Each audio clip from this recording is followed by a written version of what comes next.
Olá pessoal, esse vídeo ele foi gravado na semana acadêmica do Instituto de Computação em 2025. Os primeiros minutinhos ficou sem áudio, então a gente vai passar aqui mais rapidamente para chegar já na parte que tem áudio e aí a apresentação se segue, beleza? Os primeiros minutos é só uma breve apresentação. Eu sou o Wesley, estudante de mestrado, desenvolvedor e líder técnico da Nerd Monster e desenvolvedor e fundador da Monosoft, uma empresa de software aqui do Rio de Janeiro. Faço parte do grupo de pesquisa do UFIA Science, esse grupo com todo esse pessoal excelente. E hoje a ideia da apresentação é que a gente falar do Aquaflow. Foi uma apresentação de 1 hora, a gente explicando por que tem um Aquaflow e para que tipo de problema ele resolve. Então, toda a apresentação vai se seguir nisso. A gente começa com uma brincadeirinha ali e a gente segue. E toda a ideia é a gente começar contando uma história de para que serve o Aquaflow, né? Eu faço uma leve brincadeira ali sobre o estagiário. O estagiário ele vai ter um dataset, um pipeline para tratar. E dado esse pipeline, ele vai precisar resolver a situação que o chefe dele deu. Então ele tem um dataset com pontos de latitude e longitude e ele precisa baixar e processar esses dados e gerar um mapa de pontos, né? Então, a gente só situando, né, o problema, a gente tem um dataset com pontos de latitude e longitude, ele precisa que você baixe, processe e depois gere um mapa de pontos. A gente separa essa frase é, em atividades, então a gente consegue entender que a gente tem o baixar, processar e gerar o mapa. São atividades distintas ali. E ainda, além disso, essas atividades são encadeadas. E com isso a gente já está para dizer que a gente tem um workflow sequencial de baixar, processar e gerar o mapa. E quando a gente fala separando essas atividades, a gente tem um algoritmo de baixar, que ele vai ter que fazer, usar as credenciais, baixar os arquivos, armazenar no disco, e a gente vai ter um arquivo para isso, que vai ser o download CSV. Após isso, a gente tem a segunda etapa, que é de processar. E aí a gente tem um algoritmo que vai ler a latitude, a longitude, e a gente vai criar esses pontos no mapa. E ali a gente tem um código em Java, que vai ser o convert.json.java. Repara, são linguagens distintas, né? Propositalmente. E a gente vai ter a última atividade, que é de gerar mapa. Então a gente vai ler os shapes ali, que foi o que foi gerado numa atividade anterior, e a gente vai gerar um HTML com mapa. E aí ele vai escrever um outro script Python lá de gerar mapa, que aí ele vai ler os arquivos gerados lá com JSON e vai continuar a execução. E aí a gente temos isso, o estagiário está feliz, ele conseguiu resolver o problema. Então, resolveu o problema lá do chefe e tudo resolvido.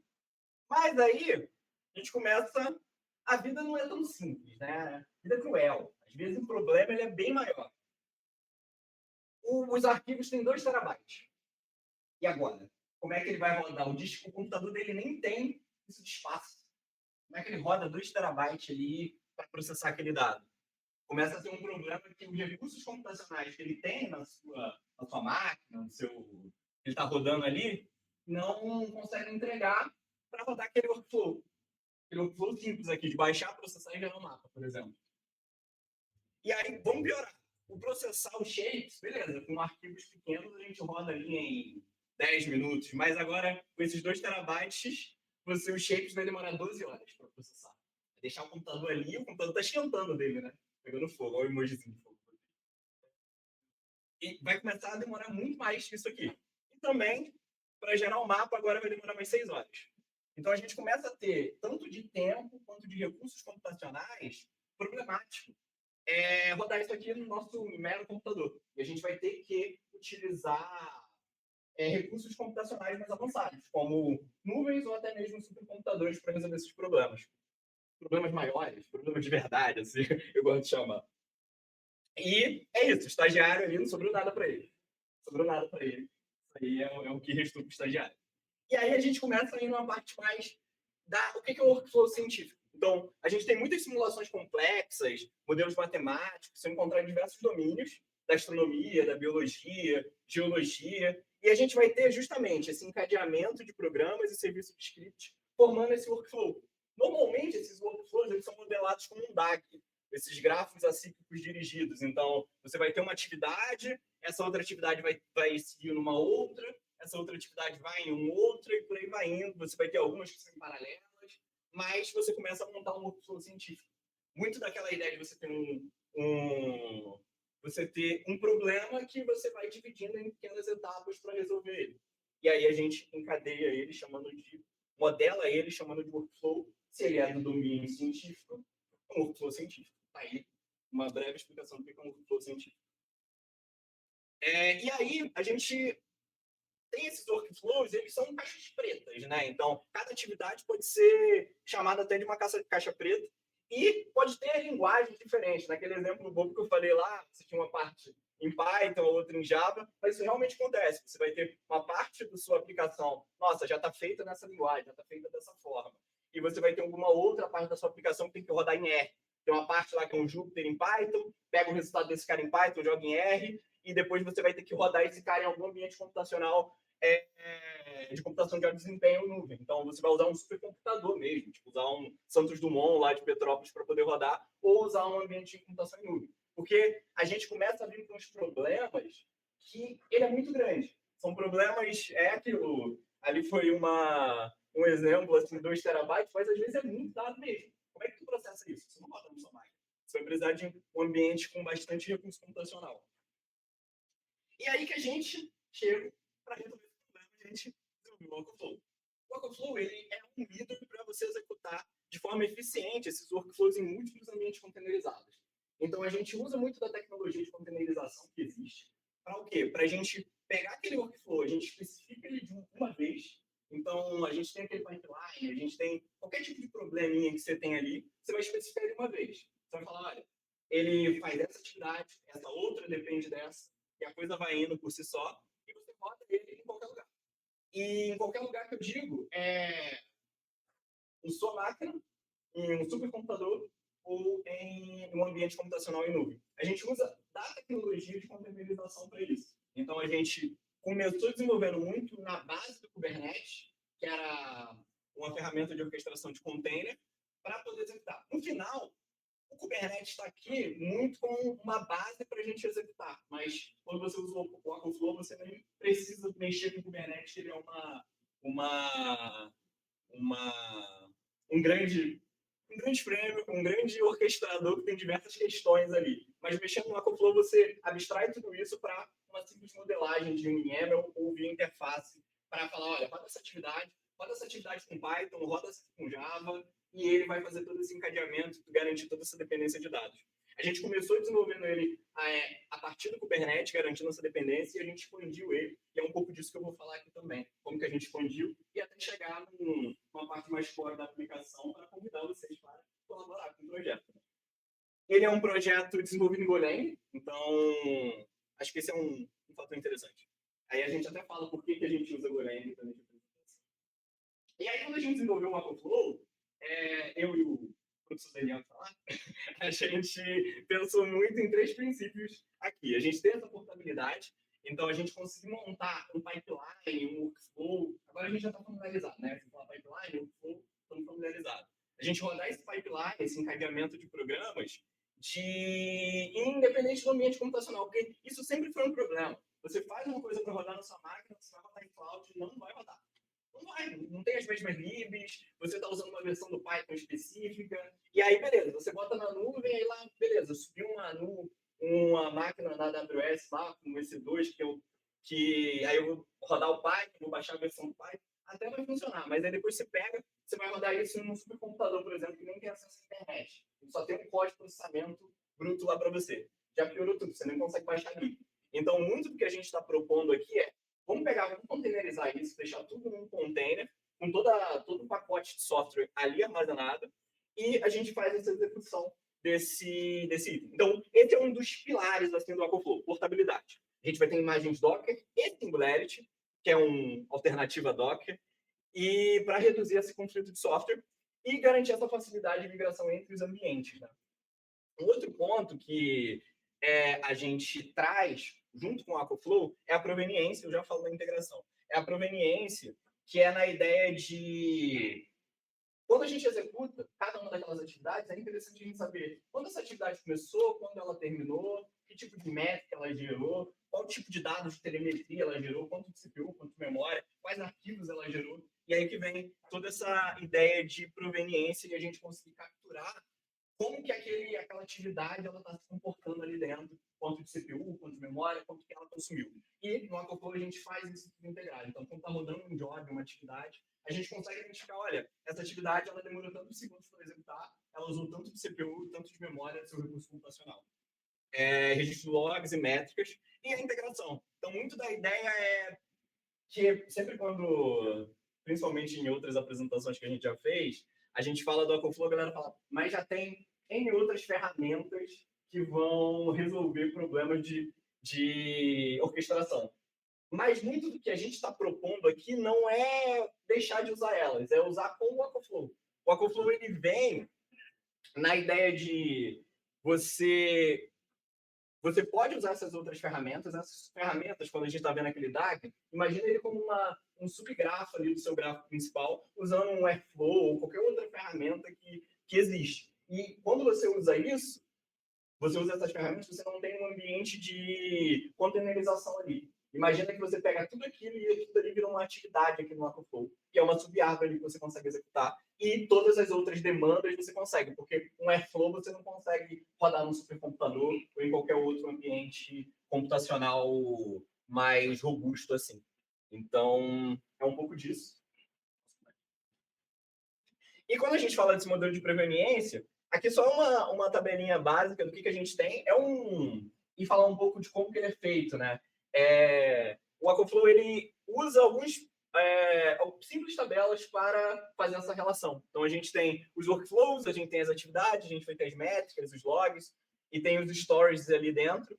Todo ele é feito em um banco SQLite. Então, muito da ideia é a gente tem um banco simples mesmo, que armazena toda essa informação, e a gente coleta essas métricas ali do Kubernetes ou de qualquer outro ambiente computacional que ele está sendo executado, e a gente tem monitores para isso, para ele ficar lá coletando, olha, quanto que essa memória está usando, quanto que essa atividade está usando de memória, quanto está usando de CPU. É um projeto que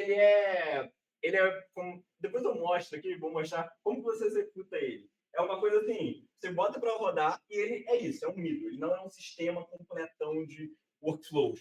Ele é um middle para você usar como uma camada para executar suas atividades, porque você roda de forma containerizada. E aí você roda em qualquer lugar. Esse é o grande ponto. É muito de um memezinho que tem na internet de container everywhere. Você usa o container ali em todos os lugares. Então, é muito disso.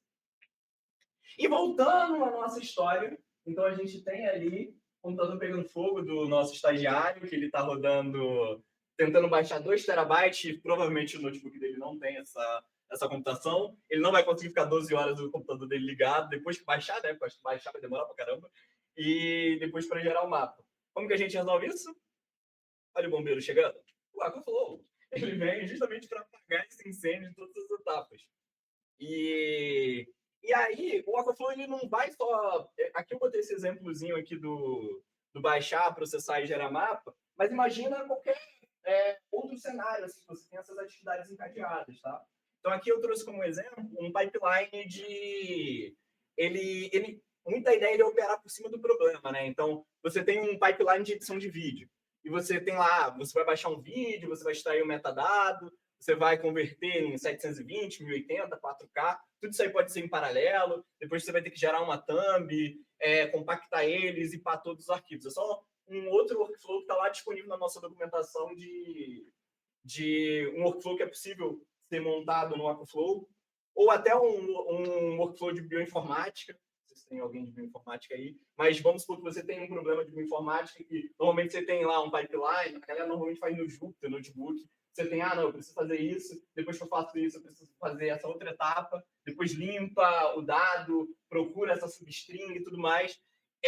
Isso, você usando o Jupyter Notebook, ele vai resolver muitos problemas quando você está ali com alguns problemas pequenos. Quando você começa a escalar e você começa a ter um grande volume de dados, você vai precisar usar computação de alto desempenho para isso, ou até usar uma nuvem para resolver o problema. E um outro exemplo aqui é o outro caso de uso que a gente já usou também, o Aquaflow, foi em alguns workflows da astronomia. Então, a gente tinha esse workflow aqui enorme, que ele, no final, ele fazia várias atividades ali especificamente, e no final ele gerava essa imagem do céu. Mas isso aqui era muito dado, muita computação que ele rodava para no final só gerar essa imagem. Então, e quando você rodava isso era um grande problema, porque isso aqui foi feito em 2000 e muitos dos softwares e bibliotecas que existiam na época, quando você vai instalar em qualquer lugar, os repositórios já estão todos zoados, você tem que compilar tudo, isso e aquilo. E aí, quando a gente containerizou isso, a gente agora roda em qualquer lugar, esse cara. É isso. E aí, vamos falar um pouco do Ocoflow. Então, a instalação dele é muito simples. Ele tem na documentação, você faz esse curl run bash aqui, você já consegue instalar ele. E vamos rodar aqui. Tem ideia. Não vou rodar esse comando, não, tá? A gente já tá rodando aqui na minha máquina. Eu vou mostrar ele aqui. Esse é a carinha. Esse é o Ocoflow. Sim, tem um dashboard. As pessoas gostam desse front, front-end não é minha paixão, mas a gente foi avançando e desenvolvendo esse teste. Tem até modo noturno, olha que legal. E aí, muito da ideia a gente tem esses. Você tem esse dashboard aqui, e nesse dashboard você consegue criar seus workflows.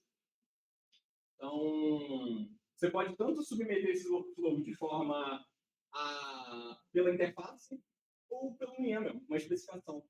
Vamos pegar uma de exemplo aqui, uma Hello World. Então, qual é a ideia? E aqui eu já vou meio que mostrando na prática como que a gente construiria um workflow aqui, como que ele executaria, né? Então, a gente pode usar um arquivo específico. Então, deixa eu só, bem mole, não deixa esse cara aberto.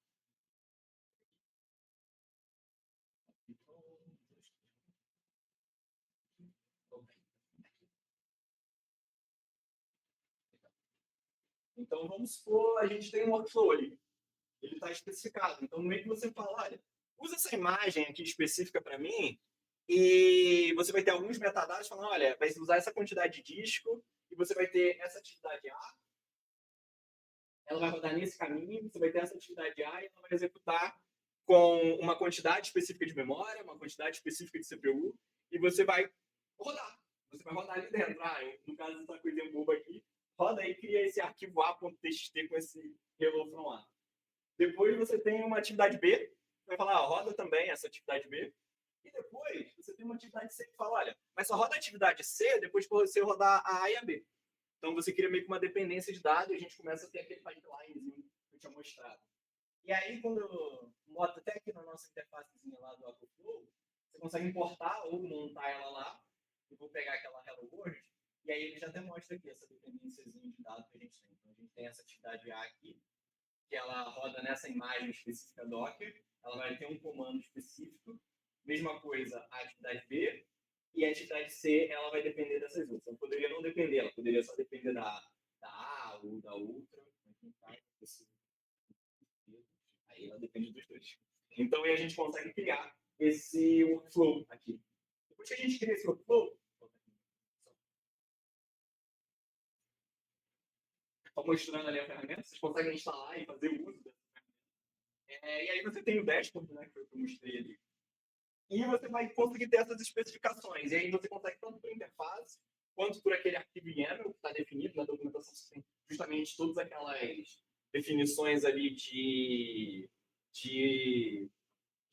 especificação mesmo. Qual atributo, como que você define uma imagem, você quer que quanto de CPU, quanto de memória ele vai utilizar, quanto de disco ele vai utilizar, qual tipo de disco ele vai usar HD normal, se você estiver em cloud ele vai usar SSD. Você consegue ter todas as definições que será utilizado. E ali você consegue justamente criar esse pipeline, esse workflow. E aqui a gente tem o exemplo daquele lá. Então, criei uma de download, uma de processar e uma de gerar mapa. Ele aqui, eu não vou ter que rodar, mas no final, só para a gente ter a solução, né? Eu acho interessante ter. Deixa eu mostrar aqui para vocês. A gente tem aquele lá do mapa, é isso aqui. Só gera esse mapa aqui. Só que eu só peguei um dataset que eu encontrei na internet no final ele gera esse arquivo, né? Que eu encontrei na internet de escolas Foi de alguma cidade. Eu encontrei as escolas lá. E aí eu falei, cara, vou tentar montar esse pipeline aqui para mostrar. E o legal é isso. Eu especifiquei ele numa vez, num local, e esse cara vai rodar em qualquer nuvem computacional e até em supercomputadores, porque a gente está usando a tecnologia de containerização para isso. A gente especifica essa dependência e justamente ele vai conseguir trabalhar. Deixa eu voltar para cá. Então, a gente tem justamente essa especificação dos workflows. E aí, dentro dos containers, dentro de cada atividade, a gente tem N recursos que a gente pode colocar ali dentro. Então, essa definição de memória, definição de CPU, de disco, a dependência entre as atividades, qual tipo de imagem que ele vai utilizar. Usa uma imagem Ubuntu, usa uma imagem Python, usa uma imagem que eu mesmo construí. Eu posso pegar, publicar uma imagem no Docker Hub. Usa essa imagem que já está ali com todo o meu pipeline e executa ali, depois que você terminar essa, roda essa outra atividade. Você consegue ter todas essas definições a nível de cada atividade. E justamente aí traz essa flexibilidade, né? Porque cada atividade é aquilo, como eu até fiz aquela definição do workflow. Você pode ter uma caixa preta por si só. Então, você tem N formas diferentes de estar ali dentro. E aí, no final é aquilo, né? A gente ia baixar, processar, você pode fazer ali a nível da dashboard ou a nível do YAML especificado. A gente também está liberando agora uma API. A verdade, a API já está disponível. Eu só estou em processos de disponibilizar ela na documentação. Então, ainda não concluí. O Gustavo tinha perguntado, ainda não concluí, mas ela já está disponível. Então, a gente tem, justamente por API também, fazer essa criação de workflow justamente para facilitar essa integração. Porque às vezes você tem algum sistema, alguma ideia específica, nossa, eu preciso às vezes rodar, processar alguma coisa específica, por exemplo, aquela parada de vídeo lá que eu comentei. Isso é um caso muito útil, assim, tô lá, preciso agora rodar esse pipeline. Você só dispara para o Aquaflow integrado no seu ambiente, ele vai justamente executar e depois você justamente pega o resultado daquilo. Isso aqui foi uma mapinha que eu tinha mostrado, né? Ele gera lá os arquivos e tal. Então é de exemplo, esses caras estão lá na documentação de exemplo, então esse aqui é do Geo Pipeline. E é interessante que depois que você executa, acho que aqui tem um print, mas eu gosto de mostrar na frente. Aquele Hello World, eu vou ter que executar aqui, o que você consegue ver? Você consegue acompanhar como a proveniência daquele dado, como cada uma daquela atividade executou, qual o tempo que ela utilizou. Então, por exemplo, aqui, a gente consegue ver, olha, aquela atividade A lá, ela executou em 106 segundos, 100 segundos, aqui em 72 segundos. Justamente, você consegue ver o que foi executado ali dentro. O uso de CPU, aqui eu estou usando muito o ambiente containerizado, então teve tempo de baixar a imagem, buildar e tudo mais. E aí ele rodou lá o último comando e tal. Consegue até ver uma timeline das atividades, aquelas duas executaram num momento, aí por último executou a outra. E aí, agora, acho que é a parte interessante. Tá, aí, vamos lá, isso aqui foi o que eu mostrei para vocês agora. Tá, e agora a gente chega numa parte da apresentação. Toda essa parte até aqui foi uma tentativa de vender para vocês utilizarem o Aquaflow para os problemas de vocês. Então, problema de TCC, problema de IC, iniciação científica. Então, às vezes você precisa rodar na sua máquina mesmo, alguma coisa, algum pipeline. E quando essa coisa escala, pode fazer sentido rodar em algum ambiente computacional, em alguma nuvem, alguma coisa assim. Então, isso aqui é muito um convite para usuários do Aquaflow para seus casos de uso, para seus estudos de caso. E agora a gente chega na segunda parte da apresentação, que é um core do Aquaflow. Como é que esse cara é feito? Acho que aí é um segundo convite. É um convite mais para contribuidores. Então, pessoas que se interessaram e falam, meu Deus, como é que isso aí é feito? Né? O Aquaflow ele é feito, ele é um programa em Golang. Ele é um projeto feito... foi um projeto que a gente começou já faz 2 anos, vai fazer 2 anos. Ele é todo feito em Golang e Golang, muito quando a gente fala dessa linguagem, é para resolver problemas em paralelo. Então, a gente está ali para resolver problemas de concorrência. O Aquaflow ele é um projeto, a princípio, bem paralelo. Então, por exemplo, você tem ali quatro threads principais. Essas threads você tem um orquestrador, você tem um monitor, um web server e um worker. Então, esse orquestrador, imagina que quando você coloca ali seu workflow, a gente precisa falar, olha, para qual computador que eu rodo isso aqui? A gente está falando de um cluster Kubernetes, ou pode ser até na tua máquina. Se na tua máquina, beleza, roda se tem recurso disponível. Mas, não tem recurso disponível, onde que eu vou rodar esse cara? E o orquestrador ele está ali para isso. Ele vai fazer uma análise justamente no ambiente computacional. É uma thread específica para isso. Hein? Dezenas, centenas de arquivos de... Não, centenas de arquivos de código justamente para ver o que tem ali no ambiente computacional que você está executando, para ele saber, olha, roda aqui, roda roda essa atividade agora, ou roda outra, aquele depende já acabou, então dá para rodar, você tem uma fila de prontos, tem tudo isso. Você tem um monitor, que é justamente um cara que quando você bota ele para executar, você precisa saber, olha, esse item aqui que executou, ele já acabou, a atividade que tinha colocado para executar, ela já acabou, eu posso marcar que ela está pronta, ela falhou. Então você tem uma thread específica só de monitorar isso.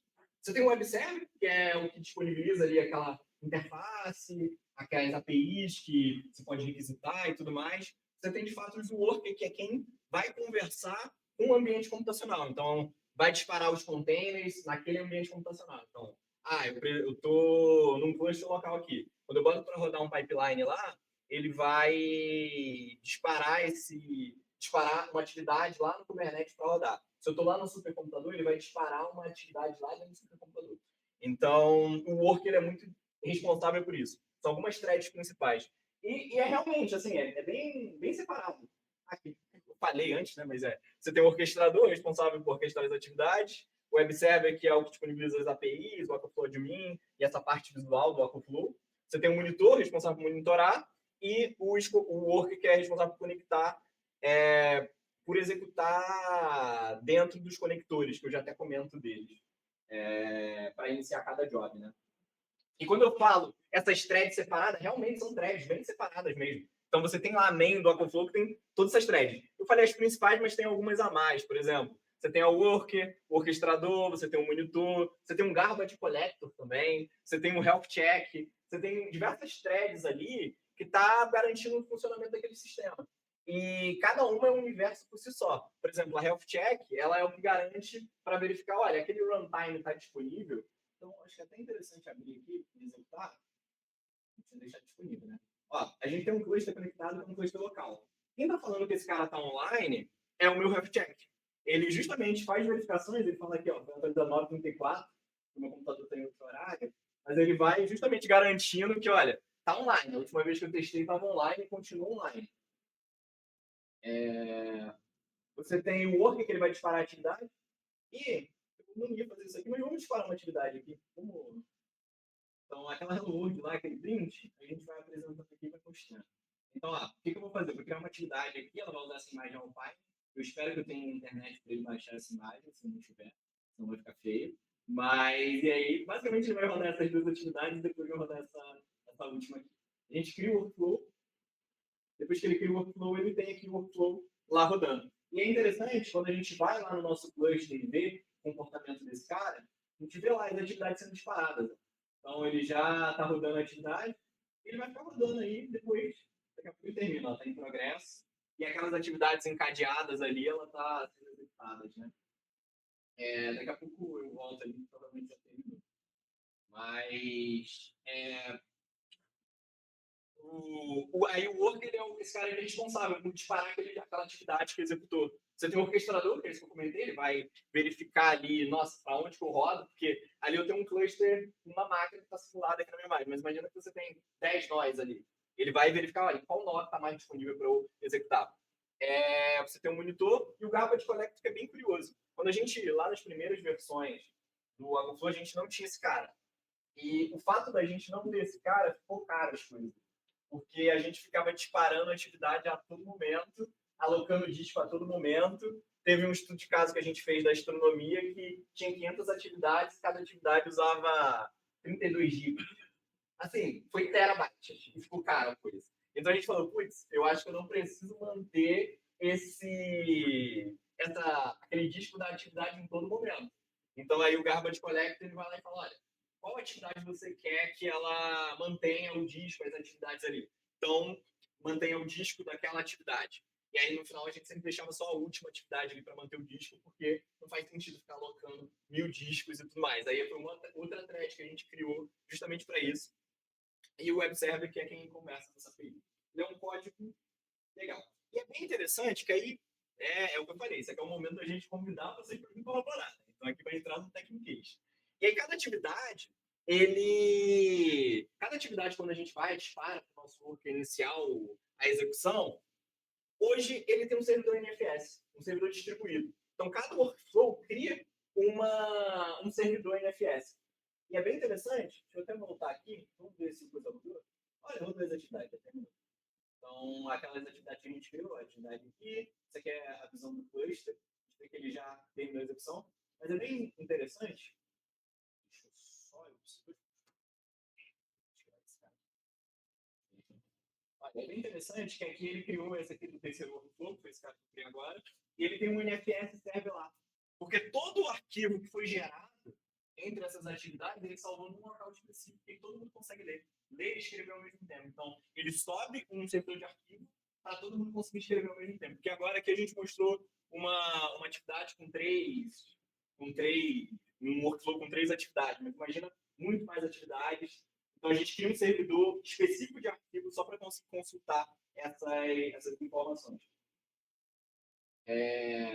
Após isso, então, é isso. A gente tem um servidor NFS, que esse servidor, no final, ele vai se abstrair aqui na minha máquina local só com uma pasta ali no meu disco. Mas quando a gente fala em cloud, isso aqui vai virar um disco lá na AWS, no Google Cloud, ou na Azure, o que for, que estiver usando a arquitetura Kubernetes. E aí, quando a gente fala dessa arquitetura do Workflow, é muito isso. Então, a gente vai ter o cliente, que ele vai ter aquela especificação do workflow que ela chega. Então, aquele YAML que a gente definiu, ou por API, ou pela interface, o que for. Ele chega do cliente, ele bate no servidor, o orquestrador ele vai justamente ver, dado o escalonamento que ele tem, para onde que ele vai mandar aquilo. Então, vai definir ele pelo work. Olha, para onde que esse cara manda? Vai mandar para esse nó, para esse específico e tudo mais, dados os requisitos ali dentro. Você vai ter cada uma dessas atividades que estão executando, você vai ter um status para verificar, olha, já terminou essa atividade, eu posso mudar o status dela, eu posso coletar métrica, essa métrica de CPU, quanto CPU ela usou, quanto de memória ela usou. E justamente você vai ter essa arquitetura de dados aqui, de como que os dados ali dentro do sistema ele funciona, né? E acho que eu já até comentei um pouco, a gente tem os runtimes do Workflow. Então, hoje a gente tem 2 runtimes específicos, que eles expandem um pouco. Acho que na próxima imagem fica um pouco mais claro. A gente tem o Workflow, ele tem os conectores, e a gente tem hoje conectores Kubernetes e conectores HPC, que hoje só tem o Santos Dumont. Então, quando a gente tem aquela especificação lá, e eu falo, olha, dada essa minha especificação, eu quero rodar ela na AWS, GCP, on-premise, ou qualquer outra cloud, tá? O que a gente tem é um conector Kubernetes. Então, o Kubernetes que vai estar on-premise, instalado em, sei lá, num cluster local, como rodando aqui na minha máquina, ou na AWS, no GCP, ou na Magalu Cloud, ou na IBM Cloud, o que for. Cada provedor tem seu nome ali de Kubernetes, mas no final todos estão falando a mesma língua. É Kubernetes. Então, quando eu tenho aquele workflow, ele vai disparar uma atividade Kubernetes lá e ele vai executar. E repara, é completamente transparente para o usuário. O usuário ele não precisa ter noção do Kubernetes que está rodando. Basicamente, ele só vai ver a atividade ali. Porque muito desse software, aqui, agora entrou numa parte mais técnica, mas era somente para chamar contribuidores. Mas muito desse software, ele vem numa ideia de o usuário dele é um biólogo, é um geólogo que precisa rodar um grande pipeline. Ou alguém que precisa rodar um grande pipeline. Então, quando ele bota para executar ali naquele ambiente, ele não precisa ter noção de como que essa cloud funciona. Ele só sabe que ele tem um baita processo que pode demorar horas para executar e ele vai precisar rodar em algum lugar e depois replicar isso em outros locais também. E a gente tem os conectores HPC. Juntamente nesse ano, a gente lá com a galera do LNCC, a gente realizou a integração com o Santos Dumont. Então a gente roda hoje alguns treinamentos da Petrobras lá no Santos Dumont, utilizando o Aquaflow. Justamente ele containerizando toda aquela atividade de treinamento e a gente bota para rodar lá no supercomputador. Eles tinham um grande problema antes, que era como que a gente vai rodar lá no Santos Dumont, que no Santos Dumont, o supercomputador lá, que os nós de processamento não tem internet. Aí pode até parecer muito louco, né? A gente pensando no supercomputador. Mas o nó de computação que roda lá não tem internet. Então, assim, você bota para rodar, eu quero ter o meu Conda aqui, eu vou ter que dar um pique e instalar. Não funciona. Não vai ter internet, ele é completamente fechado. E aí, como é que você precisa garantir que todo o teu ambiente ele tenha a computação, já esteja tudo ali. Aí, beleza, ele vai usar toda a computação ali, melhor computação da América Latina para rodar. Mas ele é completamente fechado, é uma grande caixa preta. E aí a gente usou a tecnologia de containerização para salvar todo um conda, significando todo um conda que eles tinham lá. A gente salvou um arquivo containerizado em Singularis, que é tipo um Docker alternativo, porque lá não tem Docker, não tem Docker também. Então era um Docker alternativo ali, que é muito comum em HPC, que ele guardava todo o pacote de software para poder executar. E aqui a gente tem uma outra adição que a gente fez no Locoflow, são recursos do sistema, tá? Que são os schedules. Muito da ideia dele, agora com os schedules a gente consegue injetar um código Go. A gente injeta um código Go ali dentro e fala, olha, essa atividade eu quero que ela mande para uma máquina específica, para outra máquina específica. E aí a gente tem um código, o orquestrador ele vai ler algum binário em Go justamente para poder executar, dado algum ambiente computacional. A gente até, na próxima semana, a gente vai apresentar um pouco desse trabalho que a gente fez, que foi pegando um algoritmo que a gente bolou e falou, olha, ao invés da gente rodar só no que tem disponível, vamos criar um algoritmo específico para rodar para, um exemplo, uso de memória do workflow. A gente quer garantir que o uso de memória seja eficiente aqui. Então, a gente bolou um algoritmo e utilizou lá dentro do workflow. Usou o schedule, usou o orquestrador, que ele pode ter N schedules, a gente montou um schedule para garantir que ele rode em algumas máquinas específicas. É um outro possibilidade do workflow, né? Que tem de colaboração. A integração com Santos Dumont a gente fez junto lá com o pessoal do LNCC, né, do GIPS. Isso foi um pouco que eu falei agora há pouco. E o Aquaflow tem muito mais. Tem muito mais projetos vindo. Tem o Aquaflow Hub, que a ideia é a gente ter um repositório público de vários workflows para a gente conseguir garantir essa reprodutibilidade da ciência. A gente tem um local ali, mesmo jeito que a galera vai lá no Kaggle e pega, olha, eu quero um dataset específico para tal coisa. A gente guardar esses pipelines, esse workflow, num local específico. Contribuidores são bem-vindos. O Aquaflow Hub. Tem o Aquaflow Deploy, que é justamente uma ferramenta de deploy para alguns pipelines específicos. Por exemplo, agora, um dos trabalhos que eu vou até mostrar aqui, vou mostrar, que a gente utilizou o Aquaflow para fazer deploy de um problema de federated learning. Então, era uma coisa bem específica de, assim, você tem 10 máquinas diferentes, você precisa fazer treinamento de machine learning nessas 10 máquinas. Então, é uma outra ferramenta que está surgindo aqui com o Aquaflow. Também conto com colaboradores, quem se interessar. Novos algoritmos de escalonamento, novos workflows com novos estudos de caso são super bem-vindos.